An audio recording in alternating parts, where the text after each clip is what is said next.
curious about the unknown, the unexplainable? Do you find yourself intrigued by the mysterious and paranormal side of our world? Join us on an adventure into the world of inexplicable discoveries and investigations that may someday give us a final answer as to what may be behind the veil of reality. Then it's time to turn your pods up, because we're live to tape from the mountains of West Virginia. It's time once again for Let's Find Out with co-host Diego. The universe is waiting for you. Everything in this universe has a beginning. The Big Bang. The formation of nebular matter into stars and planets. The first collections of amino acids in the Earth's oceans. The first creatures to leave them. The first mammals. The first primates that walked upright. The first religion. The first printing press.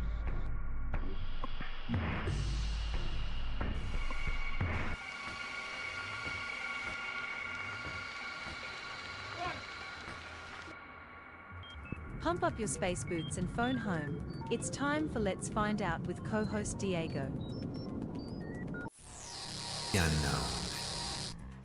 Live to tape from the mountains of West Virginia, it's Let's Find Out with co-host Diego. Bigfoot, UFOs, Stargates, Let's Find Out, paranormal, intelligent design, entertainment, Let's Find Out. You're listening to Let's Find Out with co-host Diego. Live to tape from the mountains of West Virginia. Welcome to another episode of Let's Find Out with co-host Diego. Thank you for taking this journey with me. On this episode of Let's Find Out, our guests should be no strangers to the listeners of the show. Whenever I have troubles of a paranormal nature, I send him a quick message.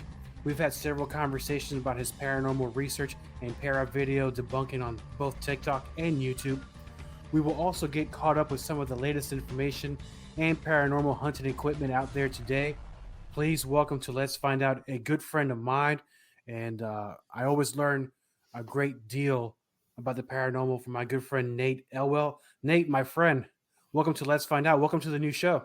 Yeah, I'm glad to be on the new show, man. Every time we have a conversation, something funky happens, something weird goes on. I'm really looking forward to this. It's great to be back, and I appreciate you having me as always. Oh man, pleasure's all on this side of the table, and it's no lie when I tell. It is actually the third time we've had, twice on the former show and the first time on this show, where I believe, and then my cat's gonna start his stuff. I'm sorry. When I had you, I don't know if it was the first or the second time. The second time, I believe you had an electronic child's toy somewhere in the room, and I believe it went off by itself talking. I can't remember. That was my son's little cleaning broom that would talk randomly and go, "Oh, let's sweep the floor." And the thing hadn't spoken in months. It's been sitting in here. We're sitting here doing the podcast, and all of a sudden the thing starts talking.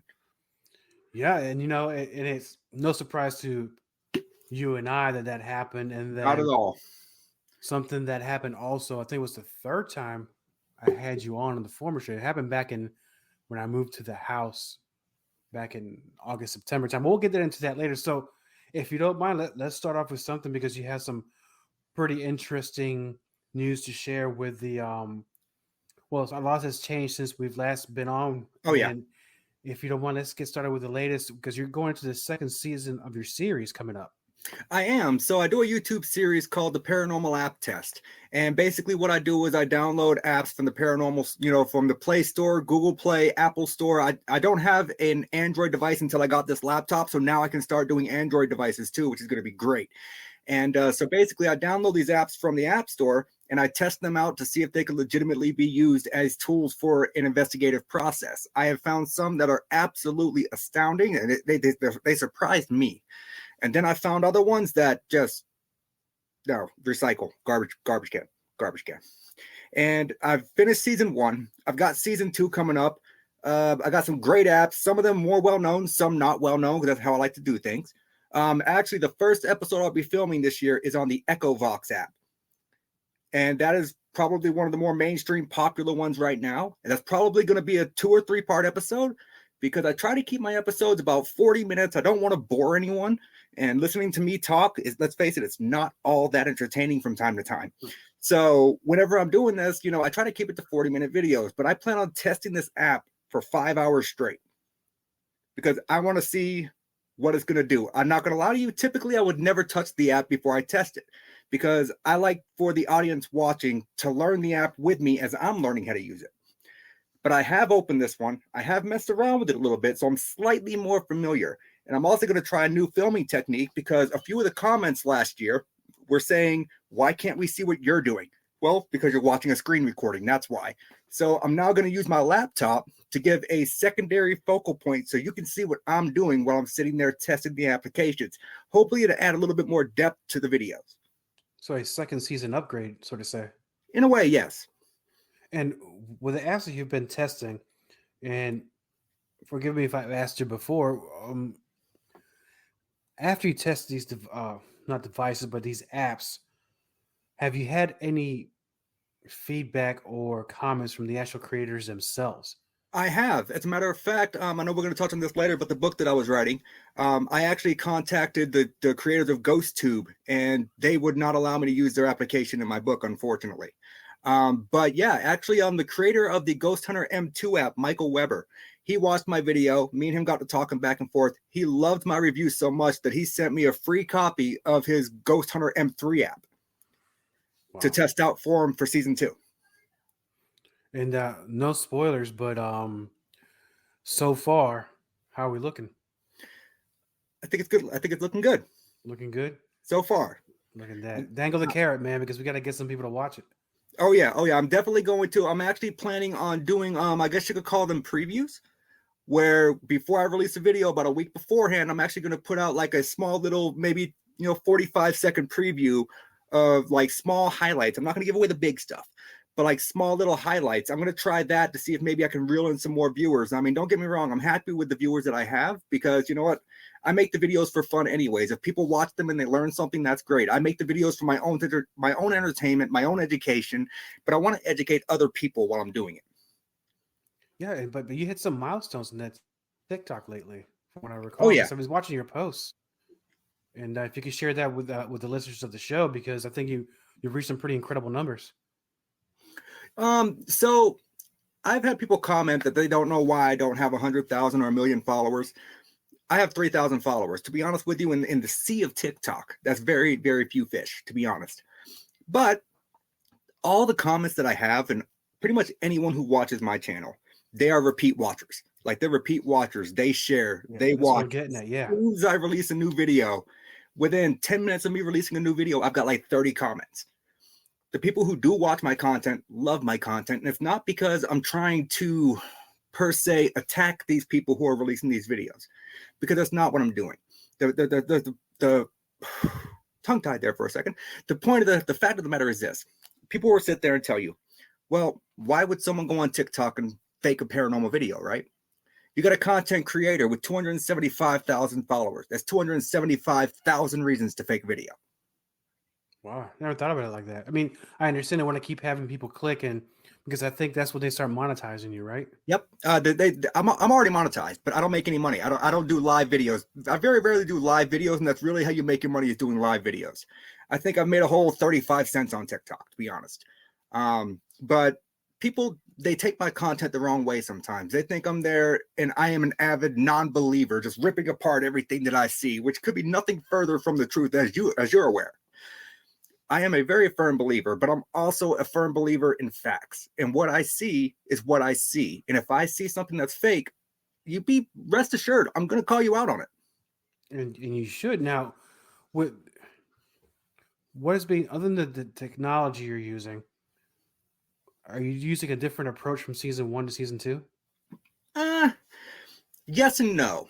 The reason I'm saying yes and no is because in season 1, I only went to one off-site location. I went to Medfield State Hospital with my daughter, and we walked around for about 6 hours, and we made a 4-part or 5-part video out of that, actually. This year, there's an old abandoned mill down the road that actually is called the Sibley Scythe Mill. It's been abandoned since the 1980s, and a lot of the signs that were actually made there were used to clear the Panama Canal. Through my history research, I have discovered that there was 17 deaths in that facility. So the building's abandoned. It's free reign to the public. Police don't mind you being in there as long as you're not defacing anything. So I plan on going down there and maybe trying to test some apps at the facility. And will you be testing the brand new app there too, right? I think I'm going to give the Echo Vox a try. And I actually think I'm going to try this new YouTube Ghost Tube Vox. I don't know much about it. I've seen a few videos with it. I'm on the fence on it, but I'm not a huge fan of the original Ghost Tube. So I don't want to approach it with bias. But at the same point, I feel like I already kind of know that I'm going to because I'm not a fan of the original app to begin with. Right. And with these apps, hit or miss, some are successful, some of them are pure trash. Of course, I remember when I first bought the first iPad ever made. I think it was 2009 or 10. I think it's the first one. They had one. I don't remember what it was called, but I couldn't in my mind think of how this works with in the paranormal field. I don't know, where does it draw its signals from? How does it capture it? So with now the technology has advanced, how does this work? In order for an app to be successful, or a device, a machine, what does it have to work with? What does it do? So that's actually a really, really great question. And that gets into a lot of the different technical aspects of how the applications work. So you say you take your phone in your hand, right? You basically have a mini touchscreen computer, right? Right, yeah. So turn the screen on, touchscreen sensor, right? Someone designs an application based on touchscreen for the paranormal. A spirit touches the screen, it says a word. There's your first sensor point, right? Any given time, your phone has anywhere from, I believe when I researched it for my book, the number was like 89 to 120, depending on the type of phone you have, sensors within your phone. You have your magnets for your speakers. You have all different kinds of things that spirits can manipulate. And plus, your phone puts off electromagnetic fields. A lot of people in theory say that ghosts are attracted to electromagnetic fields. So why wouldn't it be plausible for a spirit to manipulate the sensors within your device to actually physically alter things coming on the screen of your device, similar as to they would with, say, a K2 meter, or how they would with, say, a REM pod or a geophone or an obelisk, right? So all of those contain sensors. Your phone does too. So if a spirit can manipulate sensors in those devices, in theory, they should be able to manipulate the sensors within your phone to give actual responses or some kind of effect to let you know they're trying to communicate. And it's remarkable technology, because I believe as of back in the 80s, 70s, and 60s, a whole different technology was being used, from cassette tapes to I say dowsing rods, perhaps, or the pendulum. Let me tell you, you can never go wrong with a set of dowsing rods. Is that right? It is old school, but they work. And with that, if you don't mind, how does that work? So in theory, you're holding the dowsing rods, and if you have proper dowsing rods, they actually have handles that have a little bit of movement within the actual rods themselves, so you can position them where you want them, but they can move easily and fluidly, right? So dowsing rods were originally used to find water. That's how you would find water. You go over the water source flowing underneath it, for some reason, would make the rods cross. So dowsing rods have been proven that if you hold them out in a spiritually active location, you ask questions, cross them for yes, make them spread for no, and literally they will respond. Like I have used a few sets. I don't personally own a set, oddly. Now that I think about it, I need to get a set. I don't personally own one, but I have used a few sets, and let me tell you, I was amazed with the results. Now, with those, can you make your own, or do you have to purchase that? If you know what you're doing, you can make your own. I mean, I work at a bridge fabrication shop. I'm relatively sure I can find something to make some dowsing rods out of. But typically, they do work better with copper. Copper, because it's a conduit, right? Right. So typically, if you buy dowsing rods, you don't want them to be stainless steel. You want to try and get a set of copper dowsing rods. That's what I would recommend. And now, for a person to do a proper investigation, with a mix of old school, new school, and basically your enhanced knowledge, or basically how you've had this experience your whole life. So you personally, what do you take with you? I know we talked about it in the past, but now as things have changed, as your So I take a lot of different things with me. But the thing is you have a lot of teams out there, right? They roll into a location thinking they're going to be the next Zach Bagans. They've got mounds and mounds and mounds of equipment that realistically they're never going to ever touch. And if they do touch it, the chances are it's not going to work. The best thing for anyone to do, and this is my personal recommendation, y'all can do whatever y'all like. I'm not telling any other team out there that's watching the show what to do. You guys do things how you're comfortable doing them. I am comfortable with the old school voice recorder, 35 millimeter camera, digital camera, IR cameras, K2 meter, believe it or not my preferred EMF device. A lot of people love them. I don't. I like the Dr. Gauss, but that's just my opinion, of course. Dr. Gauss has a 2-axis meter. This has a 1-axis meter. So what this can do is limited. But stick to the basics. So yeah, absolutely, because nothing beats the basics and your personal knowledge of where it is that you're going with. Speaking of that, because we're talking about the devices, and we talked about earlier about your upcoming book and how you've talked about your methods. I know the book, it's already written, right? The book is completed. I've actually got a first printed copy. It's not through a publisher or anything. I'm having issues finding a publisher. Like we discussed this the other day via messages, and the unfortunate aspect is if you are a self-publishing artist or whatever, it can get expensive, right? Yeah. If you don't have an agent, it's very difficult to get a book company to even consider your book. So that's where my drawback is coming, because the book is complete. I've got the title page. I've got the title art. The book is done. I just need to find a publisher.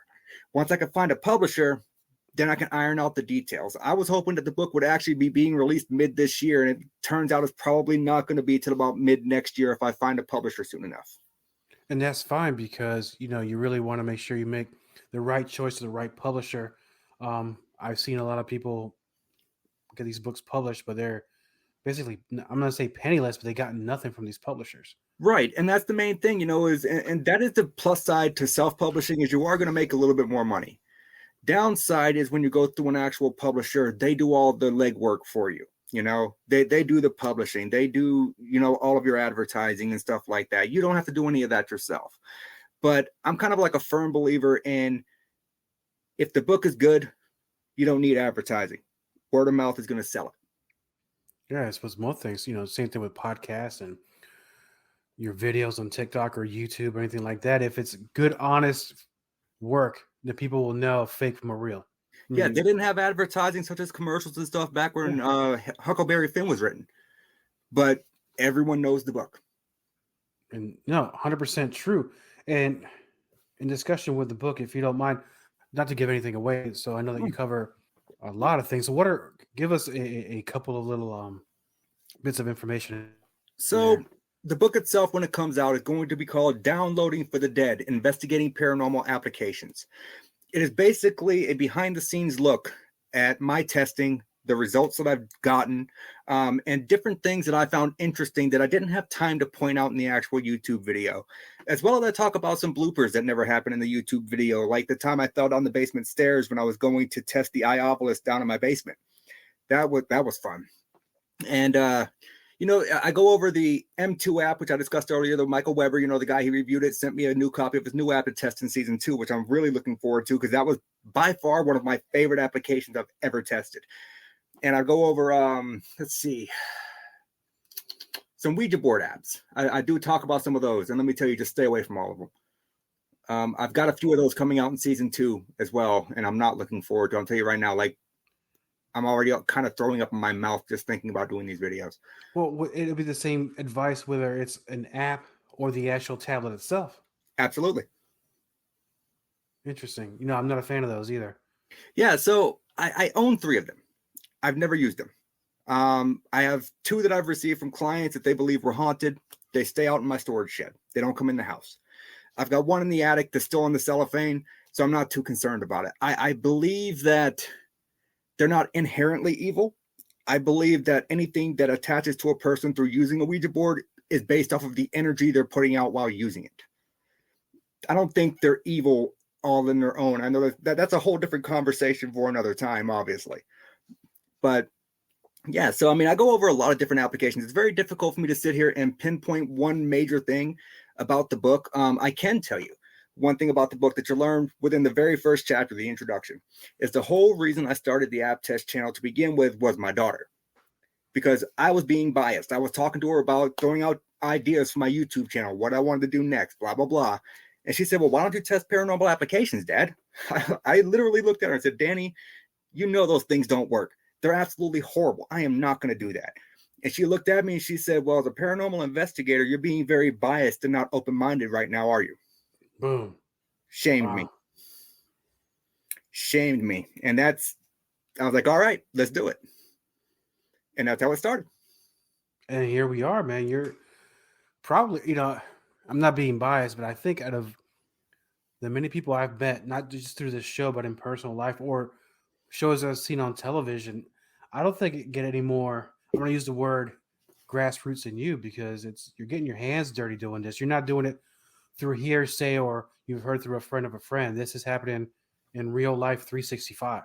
Right. And a lot of people don't realize, a word of advice from most investigators out there will be never investigate your own location. Never investigate where you live. All of my app tests are done in my house. No, I'm curious as to why would they give that kind of advice? Because you're opening gateways. If you don't know how to properly close the gateway after communication, it leaves room for a spirit to stick around, so to speak. And that spirit may not necessarily be the friendliest. You don't know what you attract into your house whenever you do these. This is why a lot of investigators would tell you never investigate your own house. My key to being able to do this and not really feeling the adverse after effects is I always ground and center before I do an app test. It's basically where I take a shower, I envision myself dirty, ball of light comes down, washes my body clean, washes all the negative off before I ever start the test. I feel like it removes the negative energy. Second, I set ground rules. I make it perfectly clear at the beginning of every app test, and if you've ever watched any of my YouTube app tests, you'll hear it. I clearly say I'm only speaking to spirits that reside in this house. Any outside forces, you are not allowed to enter to speak to me. I am only talking to these people. And then I close the doorway at the end. I make sure that they know I'm closing the line of communication. Thank you for talking. Go back to where you came from.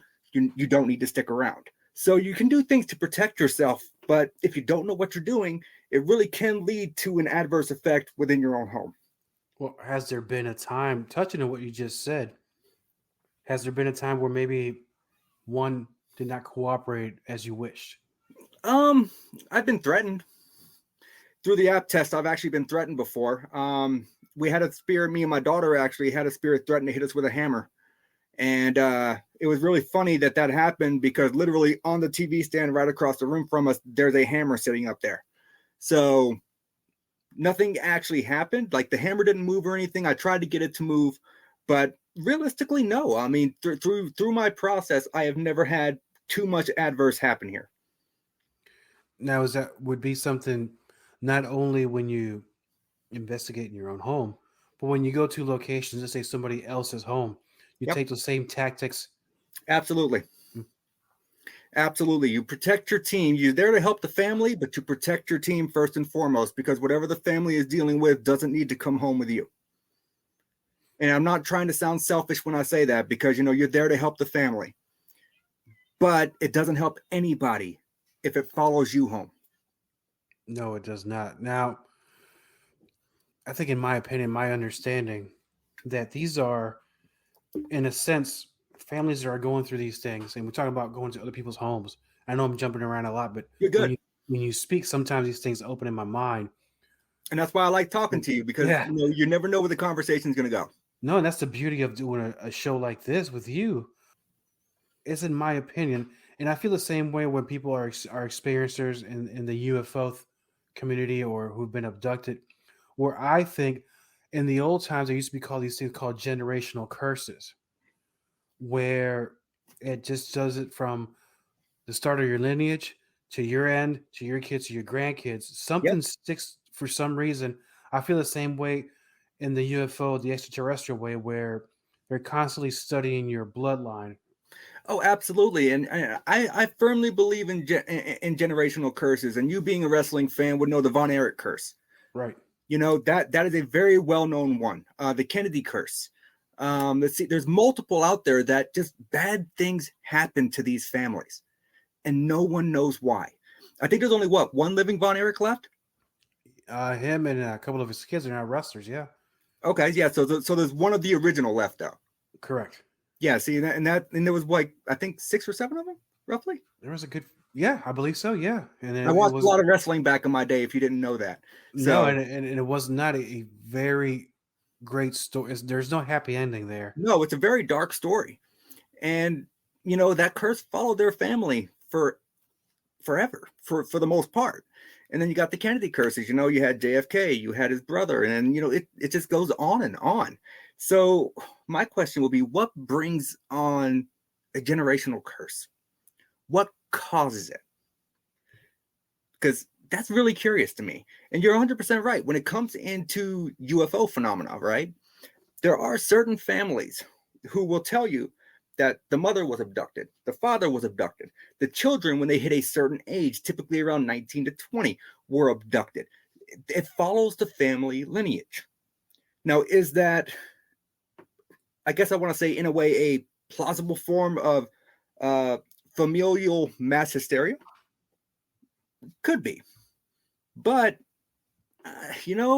there's too much to it. There's too many details sometimes, and sometimes the more details, the less I tend to believe. But there are certain, I think you'll experience an experienced person such as yourself. You'll know the key words that okay, I think we're onto something with this person's story. Yeah, and you can absolutely tell. There's a lot you can tell, or believe it or not, a lot of what we do when we're interviewing people, we're in a way profiling that person. We're interviewing them. We're watching for eye contact. We're watching for body language. We're watching for them to be fidgeting, because if they're fidgeting, either one of two things: they're lying or they're nervous. And if they're nervous, you could typically tell because their eyes, they're not going to maintain that eye contact, because in a way, in their head, they're ashamed to be even telling the story because they don't believe anyone's going to believe it. So a lot of it's body language. And if you can sit down and you can talk to someone face to face and be able to pay attention to everything going on with their body while you're talking to them, you will be able to tell whether or not that their story is credible. No, I absolutely believe what you're saying. I've met a lot of people in my life long before I even started on this journey, where very credible stories, especially people in my family. And the reason I say that is because it's affected me. It's affected relationships in my past. And now, bonus, I'm bringing this up because, this was coming. We're going to talk about it. Where, if you recall, back in, I'm going to say August, September, October last year, when I first moved into this new home here, where there was an awful lot of activity going on in this house. I've had it where, and unfortunately those episodes are lost, but I'll go over the story real quick, where there was a night where the door in my room was opened and closed, which I saw with my own eyes. And I heard a voice, "Okay, get up, we're going to be late," in my wife's voice. Right. I get up right away. Boom. I start brushing my teeth. It's like, holy crap, I'm going to be late to work. I'm looking at the clock. So like 1:12 in the morning. I was like, oh my goodness. I've experienced things like that. Go back to bed. I wake up the next day. I ask the wife, "Hey, so why are you waking me up at 1 in the morning?" I didn't. She did not. She goes, "Well, it was your voice. This is not the first time I've heard her voice here where she's not here, or seen a vision of her but she's not there." Right. And that's a mimicking spirit is what that is. Right. And that's the first time I've had a mimicking spirit vocally like that. At least this part of my adult life. I've had different experiences before. And then we're talking about the impressions of somebody in the corner of my bed sitting there peering over me. I know they're there. I was going to pour myself a drink. I'm not going to interrupt you. Go ahead. Continue. I'm listening. Oh, no, you're fine. I got my drink right here. And then I'm seeing the actual indentation of if somebody's behind was sitting on my bed in the corner. And I feel the weight shift, and I know they're peering over me. Not much I can do. Right. I just roll over and try to go to sleep. Of course, I'm a little scared. This goes on. There's so much more. I started journaling, as you said, but almost immediately after I stopped journaling, guess what? It stops. So let me tell you, or let me ask you. I know you're normally the one firing questions at me. Let me fire one at you. Yeah. So when you were doing your journaling, right, did you notice any trends within what you were writing? The only trend I noticed that after a while it seemed to be less frequent. but a lot of these things were happening later in the night, which I know it's kind of passe because nighttime, but you can have it anytime during the day. But it Right. seems to be always about that time. So the theory about this that I have is it happens more at night because you're more relaxed. You're trying to sleep. You notice it more at night. When you're during the day, you're busy doing everything. You're not really paying attention to what's going on around you. You're not focusing on your surroundings. You're focusing on what you're doing in the task at hand. You're laying down to go to bed. You're focusing on trying to go to sleep. And now all this crap is happening. And you're like, why is it always happening at night? Good chance is it's not. It's happening around you at all times. So my thought here would be, you started journaling, right? Right. And you notice the trend of stuff kind of de-escalating, right? Yes. You moved into the house, stuff was really wild going on. Since you've lived there longer, it's calming down. My thought here would be the spirits or spirit that reside in your house, they're accepting you into their house. They're allowing you to live there in peace now, or to an extent, because they're getting used to you being there. They see you mean them no harm. They see that you mean their location, their house, their home. You mean it no harm. So maybe they're calming down a little bit because they're like, hey, you know what? These people are all right. Maybe we can just kind of coexist. No, and interesting you say that. And I'll give a prequel, a backstory. When we were buying this house and we were getting ready to go to closing, the couple that lived here before, unfortunately, were getting divorced, right? No, that sucks. And it was a rough time for the individual. So the wife got stuck with the whole paperwork, and the guy just went out of hit the brakes out of town, right? When we were at closing, we were asking information about this house. You know, is this working? How's it looking? Visibly, this woman was very nervous, almost to the point to where I need to put my hat back on. I got my hat on. That was bright. She was so nervous. It was kind of like I'm asking her question. She's fidgeting. Like, yeah, everything's fine. We signed everything. It almost, when I look back now, it's almost like she's so happy to get rid of this home, regardless of whatever the divorce was or whatever they're doing. It's just, kind of touching back on what I was saying earlier about how, in a way, when we're interviewing people, we're profiling their body language. In a way, when you were signing these documents and you were staring right at her, in a way, you just profiled her body language. And it should have kind of, in a way, made you be like, hey, you know, something's off about this. And it was. And ever since then, this house has been like I'm not going to say a money pit, but everyone at first, it was just, everything was failing. Boom, boom, boom, boom. Now, after the journaling, and we had our last conversation when you saw the vision of your mind of a coin, and damn it if you weren't nailed it. And that's when I said, you know, I'm not saying it got super real. I said, I got to breathe. We'll take this conversation next time I see you. Yep. It happened again 2 weeks ago with the coin. No big deal. It's just like I took a picture, I sent it to you. Now, before that time, and I know this is a show. Actually, I'm glad you're interviewing me. This is good for the soul. That long. Well, just wait till I start my own podcast next month. It's gonna be awesome. I didn't tell you about that part. I was going to save that for last. No, we're gonna talk about that. So I'll wrap up the story real quick. So now this whatever or whoever's here, one evening as we come home from work, now this thing has some sort of a grudge against the wife. Where it first happened was I was sitting in the living room and I see she's in the kitchen and she's walking away from the refrigerator. I hear her scream. I see this object fly from the top of the refrigerator to the wall like it was aiming towards her head.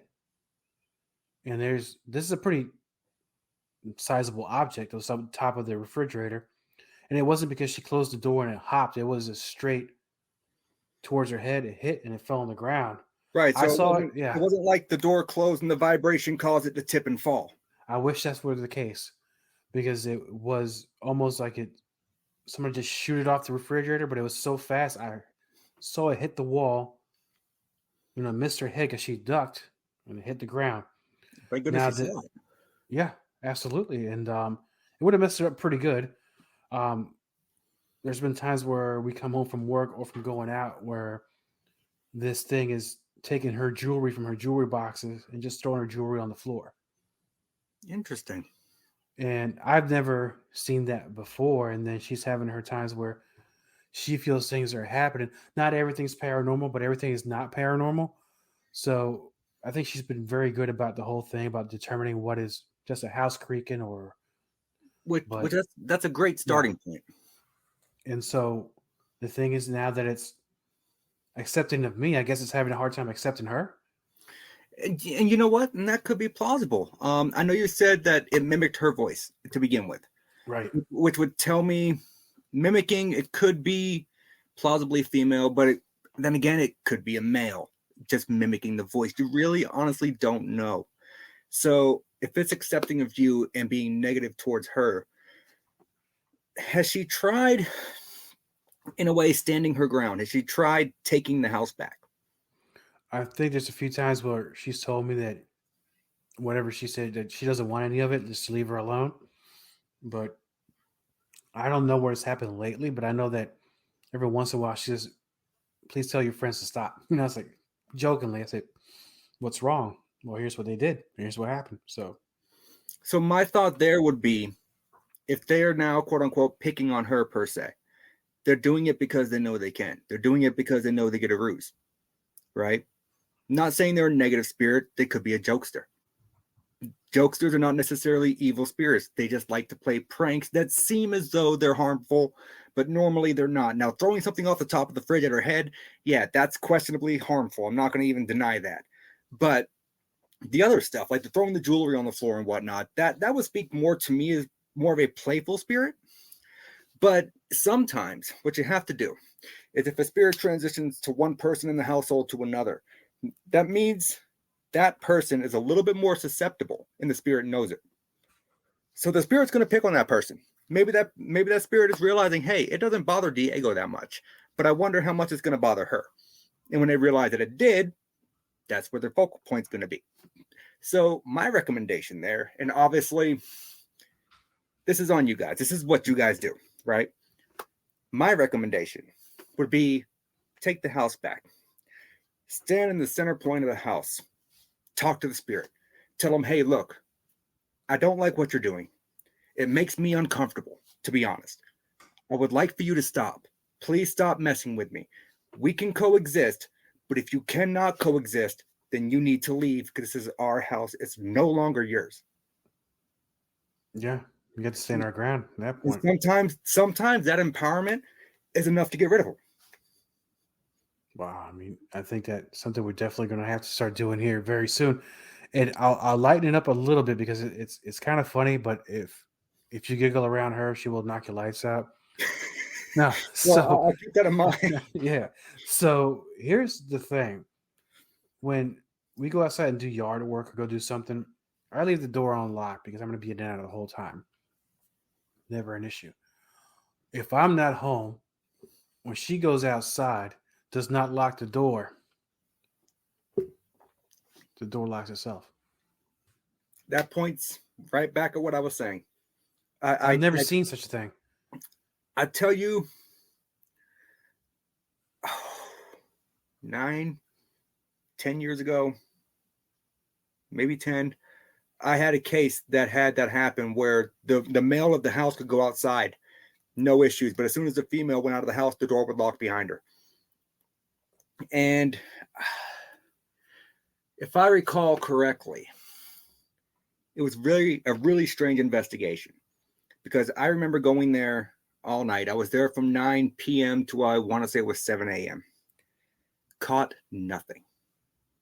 Not one EVP the whole night. But as soon as this guy called me on the phone the next day, I could hear a male's voice screaming through the phone that wasn't his. And I asked him, who is screaming in the background? Could you tell them to stop? Because I can't hear what in the hell you're saying. And he said, Nate, I'm the only one home. Well, something was screaming into the phone. But what we ended up doing was, I ended up going back just as a precaution. I didn't catch anything, but that doesn't mean that their claims are invalid. So to make them feel better, I went back, we blessed the house. And it took about a week and a half, and I think I did 3 blessings.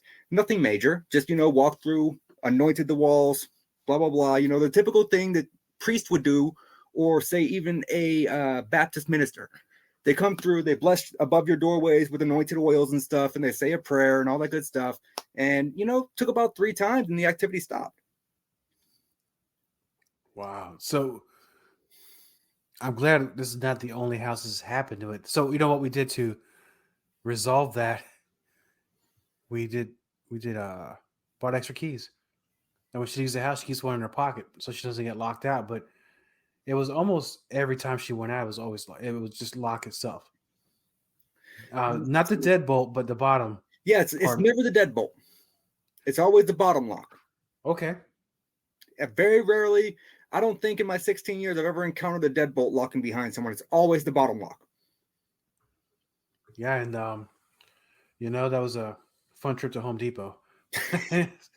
But be that as it may, so no, I appreciate you bringing up these questions, talking to me, because I feel a lot better about it. I think she'll feel a lot better once I tell her. No, absolutely. And you know what? I don't know if she does social media or not, but if anything ever happens that freaks her out, I mean, you know me, dude. She's more than welcome to reach out and ask me any questions, and I'll gladly answer. No, I appreciate that. Much love to you for doing that, because I know that there's times where we don't speak for a long time, but, I text you, then you get back to me. It's like, everything's good. Here's what's happening. So I really appreciate what you do. I love what I do, man. That's what I do. Yes, sir. And then speaking of what you do now, you hit me with a little gem of a podcast coming up. You're going to save it towards the end, but we got a lot more show to go. We do. So you know what? I'll just go ahead and say it now. I got offered an opportunity to head a podcast starting next month. We're deciding on what day it's going to be on. We're not sure if we want to do it on Thursday or if we want to do it on Sunday. Neither day really works for me with a 9 o'clock time slot because I go to work at 5 a.m.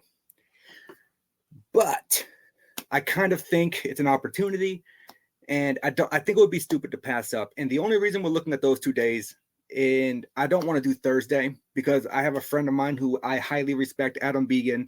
He does the Historically Haunted podcast every Thursday, and I don't want to interrupt his time slot. And that's just out of mutual respect. Or so you're doing this live, or are you pre-recording like I do it? I think that the setup right now is going to be a live podcast. All right. I mean, I would prefer pre-recorded because in a live podcast, you kind of have to watch what you say. On a pre-recorded podcast, you can be like, oh, you can say whatever you want. Don't worry. I'll just edit that shit out later. Right. It's one of those things. Well, I do pre-record it, not because I'm trying to hide the stuff when I mess up during the shows, but the more and more I get involved with these types of subjects, and so far since we've been on, I don't knock on wood, nothing's happened other than my screensaver keeps going on every 2 minutes for some reason. I have to say though, I like that background. Oh, thank you. My brother drew that. He's the best. That is absolutely awesome. I might have to have him design my Bigfoot tattoo. I'm gonna let him. You said that he'll love it. See if I move to the this direction. The listeners won't see it. That's cartoon me. But that's no, awesome. He made it. Yeah, I say, hey, I gave him the vision. He goes, I got you, brother. He made that's it. Awesome. Love him. Love it.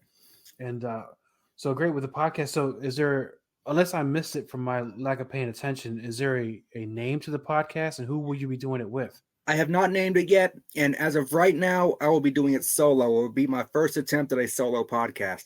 I have co-hosted a few podcasts in the past, and yes, it's not per se difficult. So my podcast, I have plans on it being a little bit different because, well, I'm a little bit different. So my plan is to bring on these people in the paranormal that claim they are investigators, and I'm a grill. It's going to be like a straightforward, I'm going to grill you because I want to know your knowledge. It's not trying to prove them wrong. It's not calling them out. It's not trying to make them look bad. But I want to show people how many uneducated people there are out there doing this that can cause harm to the community. You opened that can of worms. I believe what you just said on the second part of it is correct, because the wrong kind of advice can be deadly to somebody.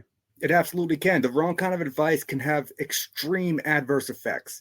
And you have so many people out there that are like, oh, I've been investigating the paranormal for 10 years. Why? Because you read 3 books and you've watched TV shows for 9 years? Okay, yeah. Okay. No, you're right. I'm trying not to spit out my wine, but you're right, because I was about to laugh because But that's what I come across. And I'm not talking about the guests I've had on, but when I go see the conventions or this and that, I see a lot of that. and it's really weird, you know. I have never been invited to be at a convention. Well, I just go. I've never been invited either. No, I mean, like, I've never been invited to be a guest speaker or anything. Mm. It's very weird to me because, as you can see on my wall, I've been countless podcasts. But maybe it's my mentality. Maybe it's my I don't like the BS mentality. I don't know. Well, I don't think it's the delivery. I think it's the I don't think I'm going to be able to get away with bullshit meter that you have going on. Plausible. I'm just throwing it out there, but it's, you know. But I do have as of right now, I've got 3 guests lined up, and I'll make a specialty show for you. I'm not going to bring you on and call you out for bullshit or whatever, because I think everything you tell me is legitimate. Ours will be just a conversation and just talking like we're doing now, because I just enjoy talking to you. I think our podcasts always go great. Oh, I believe so too. Is what I and I think it surprises a lot of the guests that I have, because sometimes they're very hesitant to answer an email for a request, because they either think I'm going to get grilled in this show, or this guy's a phony and a fake, or he's going to make fun of me. I'm not like, case for instance, there was a gentleman who was very well respected in the Bigfoot community. He was invited to go on a radio show in the morning. Now, if he was a personal friend of mine, I would have told him, don't do it, because you know what you're going to get yourself into. All they basically did is ridicule the man, but the man has decades of knowledge. And he's actually one of those that goes out there in the woods and does honest work. And actually does what they call squatching. Right. He's not what I like to call back in the wrestling days a carny. Watching. Or there you go. See, I got mine on here. You read that? And I see it. Bigfoot is real. He tried to eat my ace. I see that. But believe it or not, my daughter got me for this. Well, you know what? She understands your humor. That's She beautiful. does. But you know, that's not an easy thing to do either. Let me tell you, it's just like ghost hunting. You know, you go out there and you sit in the woods for God knows how long, and nothing really happens. Well, that's part of it. No different than when a cop goes on a stakeout and sits there for 12-hour shifts waiting for some guy to do something. He could be doing it for 2 weeks. You're 100% right. And, you know, and I'm kind of glad you brought up the Bigfoot thing, because I'm going to tell you, you know, straight out my opinion on this. And I might ruffle a few feathers here, but I've never been one to really give a. So people who call themselves paranormal investigators, right? I call myself a paranormal investigator. Why? Because I investigate all aspects of the paranormal. I investigate ghosts. I investigate cryptids. I investigate UFOs. I investigate spontaneous human combustion. That's technically a form of the paranormal. I investigate all of these things. If you just investigate ghosts, stop calling yourself a paranormal investigator. You're a ghost hunter. If you just investigate cryptids, you're a cryptozoologist. You're not a paranormal investigator. If you investigate UFOs only, you're a ufologist. You are not a paranormal investigator. Please stop fooling yourself and stop trying to convince others that there's something that you're not. Right. It's almost being similar to an MMA fighter. A lot of MMA fighters have different disciplines. Either you're going to be a karate man, be a karate man. You're going to be a wrestler, be a wrestler. You're going to be an MMA fighter, you got to know all the disciplines. Thank you. And then, you know, and I kind of got a little bit heated with that. I only tell I got a little bit out of breath because, you know, that really works my nerves. I can't see it's falsifying what you are. And I can see that because it, unfortunately, the end product of that is, speaking of the gentleman I was talking to before, who was an actual, we say the word squatcher, it kind of hurts the honest work that a person like yourself and he does, and others that I know, where they can bring all the evidence they can in the world and nobody's going to believe them. It does. And, you know, speaking of that, I would love for you to put me in contact with that squatcher, because I've got a few stories about my own Bigfoot experiences I'd like to talk with him about. Oh, no, I'll definitely do that. And you know that I'll always share with you, and then it only helps you, it helps me. You know, what I tell a lot of people is this show is very selfish. I call it Let's Find Out. It's mostly for me because I want to find out what's going on. I'm not an expert, I love that. and I'm always I love open. the title. I love the new platform. I mean, Thank you. dude, I think you're doing a great thing here. And I, for one, I will share the hell out of your shit. You don't have to worry about that. You have earned a friend in me in a lifetime. You ask me, I'll make it work. We'll be here. That's why we're brothers, man. I appreciate you, and you definitely bring a whole different level to the program. So I You know, love and you're not the having first you person on. to say that either. So, I mean, I take that as a huge compliment. Don't get it twisted. But like Ghost Bros, Ghost Bros, great people. Oh, those are my boys. Great dudes. I've been on their podcast. I'm scheduled to go back on their podcast very soon. I don't remember the exact date. I think it's next week to discuss Wow. UFOs. Not necessarily Yeah, my yeah, they're from that area too, because they just had, like we were talking about. I think before we started, the UFO sighting in Middletown, Ohio, that just happened. And and I'm gonna send you that link so you can take a look at it. it's not my area of expertise, but I know enough about it that I'm comfortable enough going on and talking about it without making myself look like a complete idiot. So, No, no, you're not. I mean, and talk about the Ghost Bros. What amazing work those guys are doing. oh, I love them. Like, dude, I love their content. Their content is amazing. Anytime that they have something going on, and believe it or not, this is legitimate truth. Just like, you told me, anytime you have something happen, you shoot me a message. They have sent me so much of the stuff that they've caught and said, Nate, want your opinion. What do you think about this? That makes me feel like what I'm doing in the paranormal community, it's making a difference. It's showing that people appreciate and respect what I do. And I don't do it for fame. I don't do it for money. That's not why I do it. But having the respect of my peers from that community, that means the world to me. And to know that they reach out to me like that, I mean, I absolutely utmost respect to those guys. And you earned it, because the old term "real" recognizes real. Absolutely. And those dudes, they don't BS you. No, and I was happy to have them on earlier in the new format. And man, what a story they have. They have been to some amazing locations. They have been to places in their short time of investigating that have been on my bucket list for 10 years. My thing is finances. Financially, I can't do it. No, I get it. It's why I'm where I'm at right now. And eventually, I do need to get off my lazy ass and go out there and start doing the real hard work. But I bring the knowledge here, just with your knowledge. And speaking of your knowledge, and I know we're If talking you about, ever come to the New Hampshire area, you let me know. We're scheduled something up. I'll take you out there so you can get some firsthand knowledge. man, I might be past. I don't know. I'm going to Boston not too long, sometime next month. That's an hour and a half away from me. All right, we'll talk after the show. Maybe But we can meet up and I'll bring some of my equipment out to Medfield State Hospital. One of my favorite places to go is only about 25 minutes from Boston. hey, you don't have to threaten me with a good time. And I think you would love the place. I'll talk to the caretaker. I'll see if he'll let us go in the church, maybe tour the morgue. Me and the caretaker are pretty good friends, so I'll see what I can work out. Awesome. If my wife lets me go out there and He's more than welcome take to off. come too. Oh, we need to bring her. We're going for this wedding, so we'll see.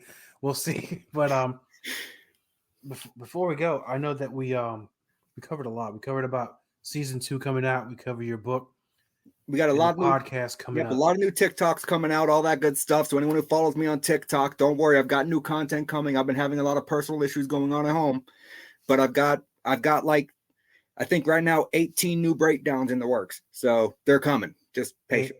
Can you? I don't want to give anything away. I hate being that guy. Give a little teaser or dangle a carrot and let us know what to expect, because it sounds exciting. Absolutely. I can give you a little bit of a dangling carrot, I guess you could say. Awesome. As of right now, I've got 6 ghost videos I'm going to break down. I've got 2 imploding cars. Is it really paranormal?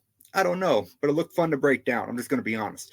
So 2 imploding cars. I've got several Bigfoot videos I'm breaking down, and I've also got a few new cryptid sightings that I'm breaking down. Oh, nice. So really looking forward to it. No, I'm looking forward to it. And I talked to a gentleman, and I didn't, and this is me because I'm learning stuff. In your area in the East Coast, I was amazed by how much stuff is actually going on there, especially with cryptids. Absolutely. Down in Massachusetts, you find the Bridgewater Triangle. The Bridgewater Triangle has everything from ghost sightings to UFOs to the Pukwudgie. The Pukwudgie is a miniature Native American spirit that carries little tiny poisonous spears. And a lot of people don't know this, but everyone knows about the Lizzie Borden murders, you know? Yes. Did you know that the Lizzie Borden murder wasn't the first murder committed on that property? Her aunt, 20 years prior, actually drowned her 3 kids before Lizzie ever killed her father and mother with that axe. So if you go there, the bottom right corner of the Bridgewater Triangle falls in Fall River, Massachusetts. The Lizzie Borden house is in Fall River, Massachusetts. And interesting, because I've heard about this about the Lizzie Borden murder. Was a mom and dad and mom and stepdad. Mom and dad. Lizzie Borden took an axe, gave her mother 40 whacks. When she saw what she had done, she gave her father 41. But no one's ever said anything about the triangle. No. I'm just now finding this out now. It's embarrassing for me, but no, you're good. It's a very overlooked known location in Massachusetts. I'm going to be honest with you. I'll send you a schematic of the actual triangle itself and all of the things that are listed within the triangle. I mean, dude, you have everything from the Pukwudgie to ghosts to Bigfoot to mysterious disappearances. You have the Freetown State Forest, where in 1979 there was a satanic cult who held 2 people captive and decapitated them as a sacrifice to Satan. I mean, yeah, it's pretty wild stuff. And that's actually kind of common, especially south of the border with the cartels. Yeah, it's wild stuff. And if you've never heard of it, man, it's something you really need to sink your teeth into, because considering the show that you're doing now, I think you would find this place absolutely fascinating. You know, I wouldn't even mind recording something there just as we're doing it. It'd be wild, man. So before we go for the listeners of Let's Find Out, and I know you mentioned TikTok, where else can they find out more about what it is that you do? I know you have TikTok, you have your YouTube, you have your Facebook. So let's talk about it. So you can find me on TikTok at Static Voices. You can find me on YouTube at Nate Elwell. Or you can use the handle at Static Voices. That's typically my handle. I use Static Voices because EVP recordings are voices within the static. So kind of just makes sense, right? You can find me on Facebook. You can find me on Instagram. You can find me on Twitter at Paranormal Nate. I am all over the place. That you are, man. You're doing amazing work. And then I love having you on the show. I would love to have you back on after your season 2 is completed, and then we'll talk about absolutely. I really appreciate your time for being here, and I feel a lot better. Next time I'm on, we've got to do it because we didn't get to it. The crypto cord. No, you know what? Rewind the tape. What's going on with the crypto cord? So this is a new piece of equipment that I've gotten that is probably more mainstream from Destination Fear. Okay. This is a crypto cord music box. It's a motion detection music box. I had it custom designed by Crypto Cords. It's got my team name on it. Completely custom design. That's amazing artwork, by the way. And I chose the music. So it takes about 30 seconds to calibrate. I'm just going to kind of hold it up here, let it do its thing. I hope it doesn't go off. I don't know if it'll go off while I'm moving it in my hand. I've never done it this way before. Interesting. Let's see. I wonder if I can put it in the field of view down here. I was moving the camera now to check out this box. Can you see it? I can see the box. All right. I'm going to sit very still. See how the music stops? Yes. As soon as I breathed and my stomach moved, it turned on. That's how sensitive this thing is. Can you set the levels of sensitivity on it, or is it just? Nope. It's completely. Wow. It's a one solid part construction. It's got a 100-degree 80 view going this direction and this direction in front of the box, good for up to 30 feet. And for such a small device, the audio, the sound quality is amazing. Oh, it is. And the cool thing about Crypto Cords, and I'm not trying to sell their products, so don't get that twisted. I'm not doing an advertisement for them guys. Diego or them are not paying me to do this.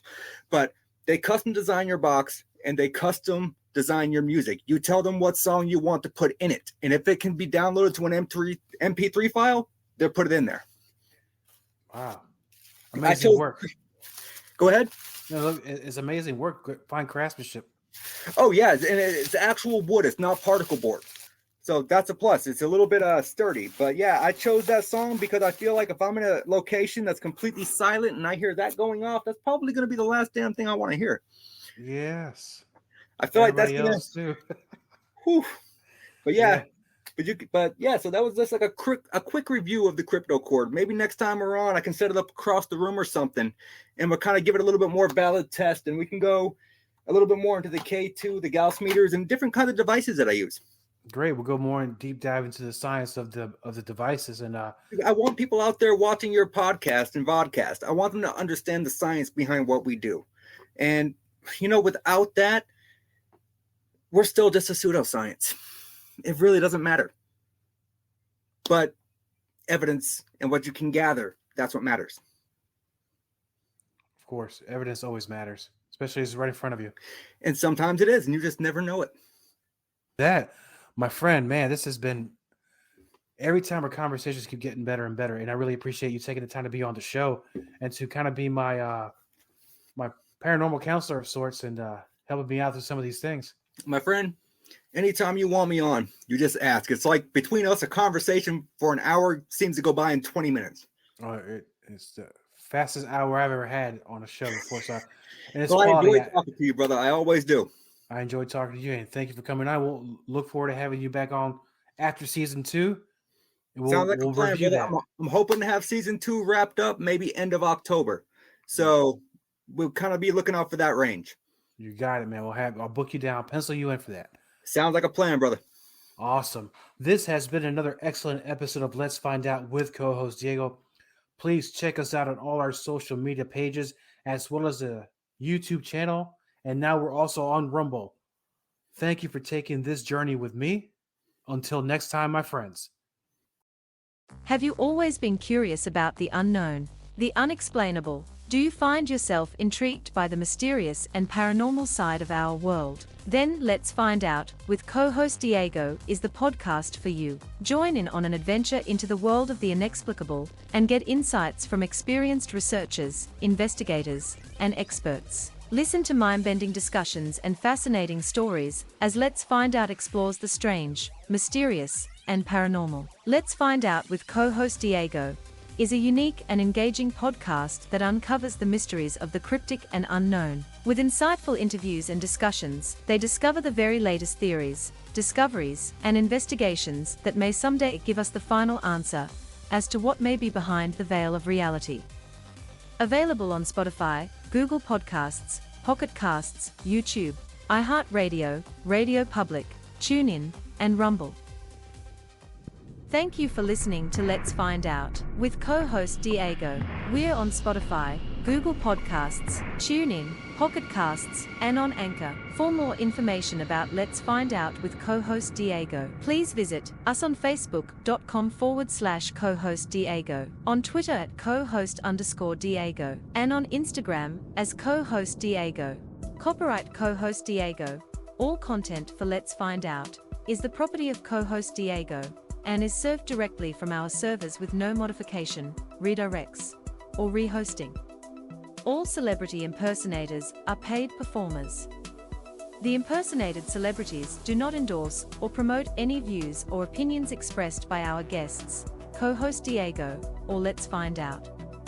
The information shared on Let's Find Out is provided on an as-is basis with no guarantees of completeness, accuracy, usefulness, or timeliness.